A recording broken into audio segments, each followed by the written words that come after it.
உனக்கு ஒரு விஷயம் தெரியுமா? என்ன சந்திரா? நாளைக்கு மயில ஹோட்டல் திறக்க போறான்ல? ஆமா, அதுக்கு என்ன? இது எல்லாத்துக்கும் பின்னாடி அந்த டிரைவர் பையதான் இருப்பானோன்னு தோணுது. என்னடி சொல்ற? ஆமாக்கா, ஹோட்டல் திறக்க போறேன்னு சொன்னானே தவிர அதுக்கு பணம் எங்க இருந்து வந்திருக்கும்? இது பத்தி எதுவும் சொல்லவே இல்லையே.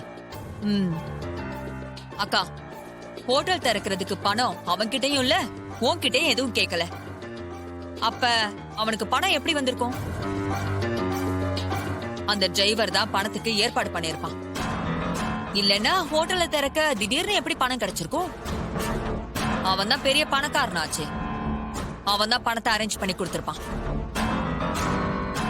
அக்கா, ஒண்ணு நல்லா தெரிஞ்சுக்க. முதல்ல இந்த வீக்ல எது நடந்தாலும் உனக்கு தெரியாம எதுவும் நடக்க கூடாது.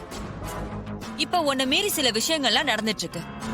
அதுக்கு இந்த ஹோட்டல் திறக்கிறதே ஒரு பெரிய உதாரணம். ஹோட்டல் திறக்க போறேன்னு சொன்னானே தவிர பணம் எங்கிருந்து வந்துச்சுன்னு சொன்னானா? அந்த டிரைவர் பணம் அரேஞ்ச் பண்ணதுனாலதான் உனக்கு இந்த விஷயத்த சொல்ல வேண்டாம்னு நினைச்சிருப்பாரு. அந்த டிரைவர் பையன் உனக்கு எதிராக ஒரு சக்தியா வளர்ந்துட்டு இருக்கான். இப்படி எல்லாருக்கும் ஏதாவது ஒரு வகையில உதவி செஞ்சு அவன் பக்கம் இழுக்க பாக்குறான்.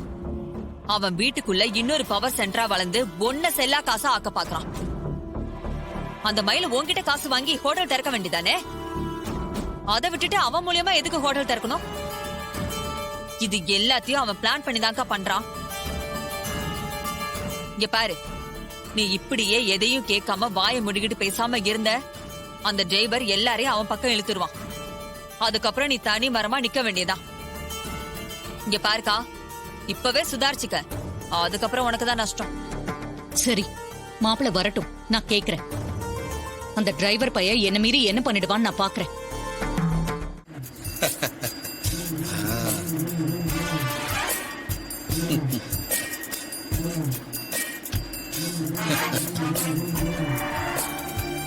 இந்த வீடியோ நெட்ல போட்டுடலாமாடா?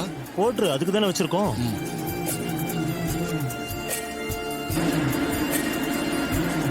நெட்ல வீடியோ போட்டாச்சுடா.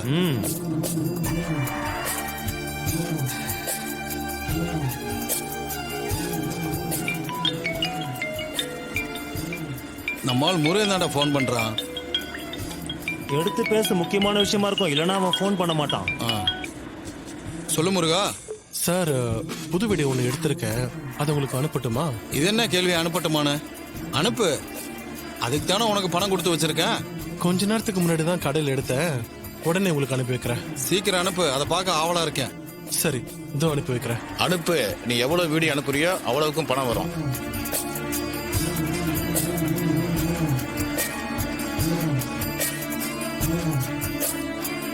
சார், அனுப்பிட்டு பாருங்க.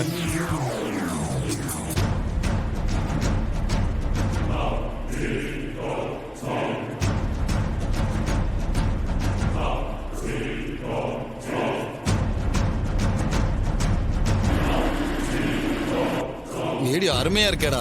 இந்த மாதிரி புதுசு புதுசா அனுப்பிட்டே இரு. உங்களை பண மலையில குளிக்க வைக்கிறேன். கண்டிப்பா அனுப்புறேன் சார். வச்சிரவா? சரா.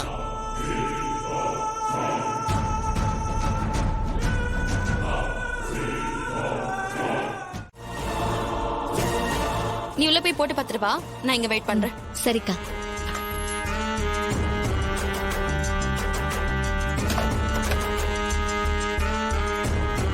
டேய், ஆளு சும்மா அம்சமா இருக்காடா.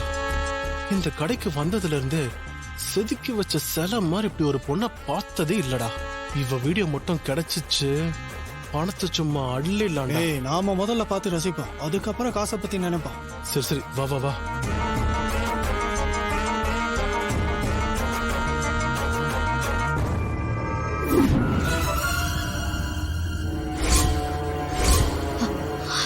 என்ன இது? கேமரா மாதிரி தெரியுது.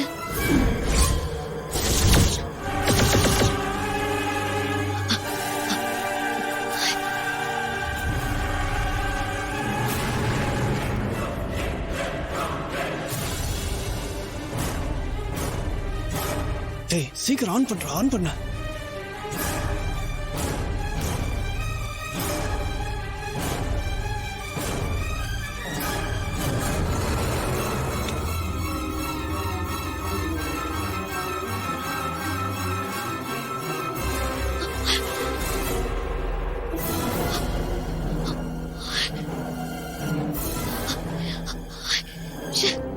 இவனும் ஒரு திருட்டு பையன் பொண்ணுங்க ட்ரெஸ் மாத்துறத வீடியோ எடுக்கிறதுக்காக செட் பண்ணி வச்சிருக்கான்.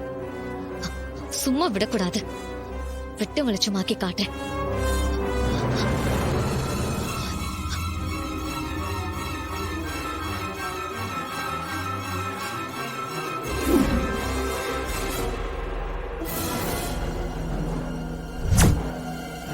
டேய் என்னடா எதுவுமே தெரியல.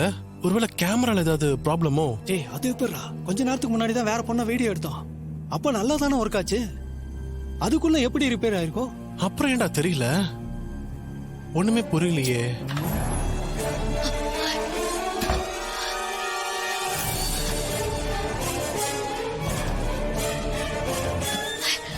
அக்கா, என்ன போட்டு பாத்துறியா? சைஸ் கரெக்டா இருந்துச்சா?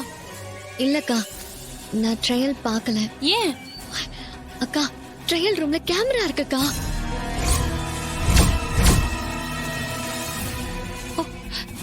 என்னடி சொல்ற? ட்ரையல் ரூம்ல கேமரா இருந்துச்சா? ஆமாக்கா, திருட்டுத்தனமா யாரோ ஆபாச வீடியோ எடுக்கிறாங்க. என்னடி இது? பெரிய கடனை நம்பி வந்தா இங்க இந்த மாதிரி அசிங்கம் நடக்குது. வா, இத கடை முதலாளி கிட்ட சொல்லலாமா? அக்கா அக்கா வேண்டாம், இதெல்லாம் யார் செய்யறதுன்னு தெரியாம கடை ஓனர் கிட்ட சொல்றதுல எந்த பிரயோஜனமும் இல்ல. அப்புறம் என்ன பண்ணலாம்? ட்ரையல் ரூம்ல என் செல்போனை மறைச்சு வச்சுட்டு வந்திருக்கேன்.